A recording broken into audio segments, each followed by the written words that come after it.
Paul McGuire Grimes, ABC, Minneapolis. Adrian Jeffrey, it is really great talking to both today. I loved Asteroid City, so thank you for the time today. Thank Thank you you. very much. Yeah, now, Adrian, I want to start with you. You've been working with Wes since 2007's The Darjeeling Limited. Does Wes just tell you, hey, I've written this role for you, or does he just kind of hand you a script and say, hey, what are your thoughts? He'll at this point shoot me an email and see what, yeah, if I'm around a certain time frame and allude to something, and then um, but it's funny. He has a wonderful way of kind of slowly getting you the material, and then if something maybe you might want to read this. I think could be fun. I think it might be interesting, and of course it's going to be interesting, and it's very exciting to get a call from Wes. Yeah. Yeah, that sounds so Wes. It Hmm. like that made perfect sense. Now, Jeffrey, describe the collaboration between actor and director because he has such a distinct style. Like, does he already know what these characters like? Does he have in mind what his characters should be, or is there still a lot of room for you as the actor to bring what you want to them? Oh yeah, he has a very detailed sense of what he wants. In fact, as you might have heard, he creates these animatics, which are kind of a moving image storyboard. Um, of course, the camera moves are very detailed and very specific, and his frames are very specific. So I think he uses these animatics so that when he's on set, they're a blueprint for precise, moment by moment understanding of what he wants the camera to do. But he voices all of the characters in these, and they're really wonderful. I think it's fantastic. So he gives you this framework, and within that, though, it's for the individual actor to kind of infuse that spark that Right. differentiates it from that kind of spark of life in a sense. So within a very specific framework, there's a great deal of freedom. I think in some ways like an orchestra musician. He's playing the notes that are on the page, but it's for him to or her to breathe the fullness of the music into it, and that's where we kind of come in, and there's a great deal of freedom within that, or I love it. freeness within that. Yeah, and I love that metaphor you used too. That's really cool. Adrian, how has Wes changed over the years as a filmmaker? Change my fear. Like, how has he changed as a film? Now that you've been working with him for quite a few years now, how has he Oh, changed overall as a oh, I see. filmmaker? He's well into being a master at his game, and he's found a degree of freedom in the intricacies of that specific world that he wants to create. And when I mean freedom, I mean an aptitude in the different forms of expressing that. Be It's just expanded upon. I feel like expanded upon um, what he's done, and I think he's gained things, uh, uh, an approach from working in uh, animated work, and that's, I think, when these animatics have come in, because when we did Darjeeling, he didn't have an animatic at that point, and there were specific things that we worked towards and everything, but it's become much more. There are more tools at his disposal, and his ability to convey those things are very clear, and the orchestra has expanded as well.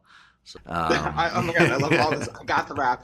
Wish keep talking about the view. Jeffrey, you are brilliant in Angels in America. I still think about this. he's Stunning amazing. work Thank for you. this too. So I thank love you your for that. DVD collection in the back too. That's so cool. Thank you. That looks Thank you. great. I Thank appreciate you. it. Thank you so much. Appreciate I it. appreciate Thank it. you. Paul McGuire Grimes, ABC, Minneapolis. Rupert, Maya, it was really great talking to both of you today. I really loved Asteroid City, so thank you for the time. Thank you.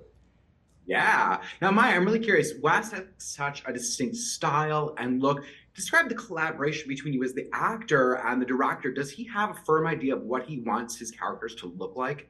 Absolutely. Him and his wonderful team of hair and makeup and costumes have a very clear idea, but yet it also feels you have a lot of influence over it, right? Like they kind of know the general structure, and you could see it in the animatic. But I went in and I tried on 4 different dresses, and I said which one I liked the best, and then we tailored it 6 times to make it fit the best. And I tried on 3 wigs, and then went with my natural hair. And it's a journey, and you have influence on that journey for sure, just like all the other players involved in it. But the final word is Wes's, and he's usually right.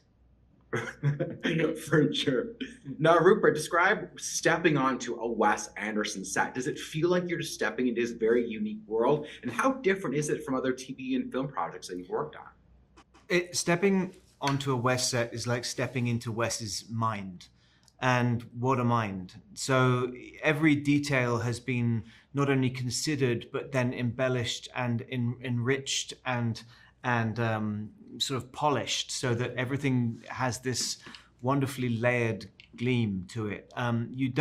It's not like walking onto, I've never done a sort of movie with entirely green screen, but I've been on those sets for things, and it's very difficult because it's a big green room.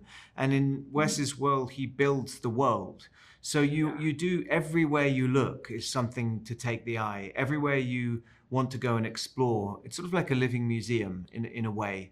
And then you suddenly realize not only that, but you're a part of this fabric. You're a part of this world, and that's a wonderful feeling. Absolutely. Maya, what did it feel like to you to get the call, getting the offer, knowing you'd be part of this Wes Anderson kind of company of players that he's, built over the years? I think the thing I said when I got the call was, well, it was like a couple days after I sent in my audition tape, and I went, "You've got to be kidding me." Like I just couldn't believe it. It's this kind of experience of this ensemble work is what I have wanted to do for as long as I've wanted to be an actor. And to get to do it at this high a level, and with this caliber of cohorts, and with such a strong leader, is just, I don't know, it's like the dream come true of my stupid life. Like it couldn't have been happier, and I couldn't have gotten there fast enough. I mean, I just love that between Stranger Things and this, you get to be in part of really big ensemble pieces where everyone is kind of firing on all cylinders. And you come from such great parents too, that I'd be like, hey, I got a Wes Anderson movie before you did. I think that'd be kind of fun. Rupert, is there homework for a project like this? Did you get like a dossier, or like, hey, check out these movies first. Here's this kind of tone, this style that I'm going for? Not really, no. I mean, the main gauntlet that Wes threw down was, I'd love for you to play the lap steel guitar and sing live in the movie with a band of professional musicians, of which you're the head. That was a tough one. And then I learned to lasso because we used it a tiny bit in the Riot scene. And had one idea of lassoing June at one stage. It came across as a bit aggressive, so we sort of stopped it. But the idea, just going and learning these old, ancient Midwestern American skills, was very cool. Yeah. Really quickly, do you have a favorite Wes movie that is not Asteroid City? Yeah, we have the same one. We both love Fantastic Mr. Fox. Oh, I didn't expect that. That's a great choice. Yeah. I got the wrap. It's been great talking to both of you. Maya, I'm so excited for the final season of Stranger Things. You and me both. I think we have a while to wait, but yeah. I know. Yes, we do. But yeah. But congrats to both of you on this. It's fantastic. Thank you so much. Thank you. Thank you.